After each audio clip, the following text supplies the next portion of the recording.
మాటని జ్యోతి చదివి క్లుప్తంగా మనకు వివరిస్తుంది. అందరికీ నా వందనాలు, అయ్యగారికి నా వందనాలు.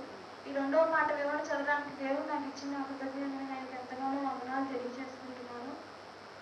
ఇక్కడ వాక్యంలో ఒక వ్యక్తితో ప్రభువు మాట్లాడటం జరుగుతుంది. ఏమని?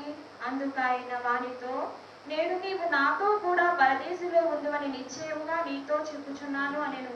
నిశ్చయముగా అంటే సందేహం లేకుండా అని అర్థం. అందుకు ఆయన, అసలు ప్రభువారు ఆ వ్యక్తితో ఆ మాట ఎందుకు అన్నారు? ఇప్పుడు మనం కొన్ని మాటల ద్వారా తెలుసుకుందాం. యేసుక్రీస్తు ప్రభువారిని సిలువలో వేలాడదీసినప్పుడు కుడి ప్రక్కన ఒక దొంగని, ఎడం పక్కన ఒక దొంగని సిలువలో వేలాడదీయడం జరిగింది. కానీ ఇక్కడ అనుకోకుండా ఒక దొంగలో మార్పు రావడం జరిగింది. అసలు ఈ దొంగలో ఎందుకు మార్పు వచ్చింది? మనం ఇప్పుడు కొన్ని మాటల ద్వారా తెలుసుకుందాం. మన వాక్యంలోకి వెళ్ళినట్లయితే లూకా సువార్త 23వ అధ్యాయము 39వ వచనంలో రాయబడి ఉంది. వేలాడవేయబడిన ఆ నేరస్తుల్లో ఒకడు ఆయన దూషించుచు, నీవు క్రీస్తువు కదా, నిన్ను నువ్వు రక్షించుకును, మమ్మల్ని కూడా రక్షించుము అని చెప్పాను. ఇక్కడ ప్రభు అని ఒక దొంగ దూషిస్తున్నాడు. ఏమని?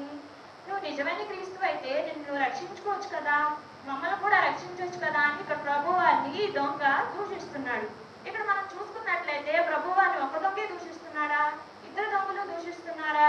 ఇక్కడ వ్రాయబడిలో వాక్యంలో చూసుకుంటే ప్రభు ఒక దొంగ మాత్రమే దూషిస్తున్నారని వ్రాయబడింది. అలాగే మనం ఇంకో వాక్యంలోకి వెళ్తే మత్తయి సువార్త 27వ అధ్యాయము 44వ వచనంలో, ఆయనతో కూడా సిలువ వేయబడిన బందిపోడు దొంగలను అలాగే ఆయన నిందించింది. ఇక్కడ వాక్యంలో చూసుకుంటే ఇద్దరు బందిపోడు దొంగలను ఆయన నిందించారని వ్రాయబడి ఉంది. ఇక్కడ ఇద్దరు దొంగలు ఆయన నిందించారు. అలాగే మనం ఇంకో వాక్యంలోకి వెళ్ళి చూసుకున్నాం. లూకా సువార్త 23వ అధ్యాయము 35వ వచనంలో, ప్రజలు నిలవబడి చూచుచుండిరి, అధికారులను వీడు ఇతరులను రక్షించెను, వీడు దేవుడే ఏర్పరచుకున్న క్రీస్తు అయిన యెడల తను రక్షించుకోవచ్చు కదా అని అపహాస్యం చేస్తున్నారు. ఇక్కడ ప్రజలను ఆయన దూషిస్తున్నారు, అధికారులు ఆయన దూషిస్తున్నారు, ఆఖరికి మొదటి దొంగ రెండవ దొంగ కూడా ఆయన దూషించడం జరిగింది. ఇంతకీ ప్రభు ఏం తప్పు చేశారు? ఆయన పరిశుద్ధతగా ఉండటం ఆయన చేసిన తప్ప, ఆయన ఉన్నతమైన స్థితిలో ఉండడం ఆయన చేసిన తప్ప ఒకసారి మనం ఆలోచన చేసుకున్నామా? అయితే ఇక్కడ ప్రభు వారిని అందరూ దూషిస్తున్నారు. కానీ ఇక్కడ రెండవ దొంగలో మార్పు వచ్చింది. అసలు ఈ రెండవ దొంగ ప్రభు దూషించాడు కదా, నువ్వు నిజమైన క్రీస్తు అయితే నువ్వు రక్షించుకో, మమ్మల్ని కూడా రక్షించవచ్చు కదా అని దూషించాడు కదా. ఇంత తొందరగా అసలు ఎందుకు మార్పు వచ్చింది? ఇప్పుడు మనం కొన్ని మాటల ద్వారా తెలుసుకుందాం. యేసుక్రీస్తు ప్రభు వారు సిలువలో పలికిన మొదటి మాట వినిన వెంటనే ఈ దొంగలో మార్పు రావడం జరిగింది. ప్రభు వారు సిలువలో పలికిన మొదటి మాట ఏంటి? తండ్రి, మీరు ఏం చేస్తున్నారో మీరు ఎరుగరు కనుక వీరిని క్షమించు అనే మాట పలికారు. ఈ మాట విన్న వెంటనే దొంగ ఆలోచించడం ప్రారంభించాడంట. ఏమని? ఇతను ఏం తప్పు చేయలేదు కదా, ఇతను ఏ నేరం చేయలేదు కదా, ఎందుకు ఇతను ఎంత హింసిస్తున్నారు, ఎందుకు ఇతను ఇంత కష్టపెడుతున్నారు, ఎందుకు ఈయన ఎంత బాధ పెడుతున్నారు, రక్తం గారేలాగా కొరడాలతో కొడుతున్నారు కదా, ఎందుకు ఈయన ఎంత బాధ పెడుతున్నారని చెప్పి ఆ దొంగ ఆలోచన చేయడం ప్రారంభించాడు. ఆ దొంగ ఎప్పుడైతే ఆలోచన చేయడం ప్రారంభించాడో అతను అనుకున్నాడంట, ఇతను ఏ పాపం చేయలేదు కదా, ఈయన ఎంత బాధ పెడుతున్నా కూడా ఈయన, తండ్రి మీరు ఏం చేయించున్నారో మీరు ఎరుగరు కనుక మీరు క్షమించు అంటారేంటి, ఈయన నిజంగా ఇంత క్షమించగలుగుతున్నాడా, ఈ నిజమైన యేసుక్రీస్తు ప్రభు అని ఆ రెండవ దొంగ గ్రహించడం జరిగింది. ఎప్పుడైతే ఈ రెండవ దొంగ ఈ మాట గ్రహించాడో, ఈ మాట ద్వారా మనకు అర్థమయ్యేది ఏంటంటే ఈ రెండు దొంగలో మార్పు వచ్చిందని మనకు అర్థమవుతుంది. ఎప్పుడైతే ఈ మార్పు వచ్చిందో ఇతను మొదటి దొంగతో మాట్లాడుతూ ఈ విధంగా అంటున్నాడు. లూకా సువార్త 23వ అధ్యాయము 41వ వచనం, మనకైతే ఇది న్యాయమే, మనం చేసిన వాటికి తగిన ఫలం పొందుచున్నాము, కానీ ఈయన తప్పిదం ఏమీ చేయలేదని చెప్పి ఇక్కడ మొదటి దొంగతో మాట్లాడుతున్నాడు. ఏమని? మనం బందిపోడు దొంగలు, మనం ఎన్నో పాపాలు చేసాం, ఎన్నో నేరాలు చేసాం, ఎంతమందినో బాధ పెట్టాం, మనకి శిక్ష కరెక్టే, కానీ పాపం అసలు ఆయన ఏం తప్పు చేశారు, ఎందుకు ఆయన అంత ఇబ్బంది పెడుతున్నారు మాట్లాడుతున్నారు. మళ్ళీ మొదటి దొంగతో ఇంకో మాట మాట్లాడుతున్నారు. అదే లూకా సువార్త అధ్యాయం 23వ అధ్యాయం 40వ వచనంలో, అయితే రెండో వాడు వాడిని గద్దించి, నువ్వు అదే శిక్షావిధిలో ఉన్నావు కనుక దేవుడికి భయపడవా అని అడుగుతున్నాడు. ఇక్కడ రెండో దొంగ మొదటి దొంగతో సంభాషిస్తూ ఏమంటున్నాడంటే, నువ్వు అదే శిక్షావిధిలో ఉన్నావు కదా, దేవుడికి భయపడుతున్నావా అని అడుగుతున్నాడు. ఒక రకంగా మీరు ఆలోచించాల్సింది ఏంటంటే, దేవుడికి భయపడవని ఎవరు అడుగుతారు? దేవుడు భయపడే వ్యక్తి అడుగుతారా, భయపడే వ్యక్తి అడుగుతారా?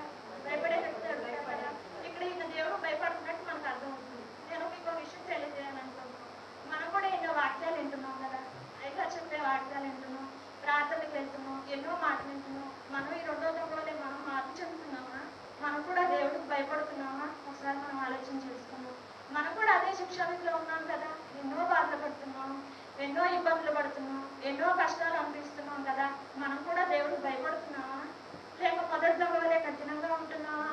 రెండో దొంగ మారినట్టుగా మన జీవితంలో మార్పు తెచ్చుకుంటున్నామా? ఒకసారి మనం ఆలోచన చేసుకున్నాం. అయితే ఇక్కడ ప్రభువారు మనకు ఒక పాట తెలియజేస్తున్నారు. ఏంటంటే మనం తగ్గించుకునే స్వభావం కలిగి ఉండాలని ప్రభువారు తెలియజేస్తున్నారు. ప్రభువారిని ఇక్కడ నిందించారు, అపహాస్యం చేశారు, దూషించారు. ఇది చేసినా ఇక్కడ ప్రభువారు ఏం చేశారు? క్షమించారు. తగ్గించుకునే స్వభావాన్ని కలిగి ఉండడం జరిగింది. మనం కూడా తగ్గించుకునే స్వభావం కలిగి ఉంటే మన పక్క వాళ్ళ జీవితంలో మార్పు కలుగుతుందని చెప్తున్నారు దేవుడు. ఎలా అంటే ఇప్పుడు ఈయన మౌనంగా ఉండడం వల్లనే కదా ఇక్కడ రెండో దొంగలో మార్పు వచ్చింది. అలాగే మనం కూడా మౌనంగా ఉంటే మన పక్క వాళ్ళ జీవితంలో మార్పు వస్తుందని ప్రభు వారు మనకు తెలియజేయడం జరిగింది. ఇందుకీ దొంగలు ఏ మార్పులు వచ్చాయో మనం తెలుసుకున్నాం. ఒకటి మారు మనసు, రెండు దేవుని తెలుసుకోవటం, మూడు క్షమించే గుణాన్ని కలిగి ఉండటం. ఈ మూడు మార్పులు ఈ రెండో దొంగలోకి ఎప్పుడు వచ్చినాయో ఇప్పుడు ఈయన దేవుడితో అడుగుతూ మాట్లాడుతున్నారు. ఏమని? అదే లూకా సువార్త 23వ అధ్యాయము 42వ వచనం. ఆయనను చూచి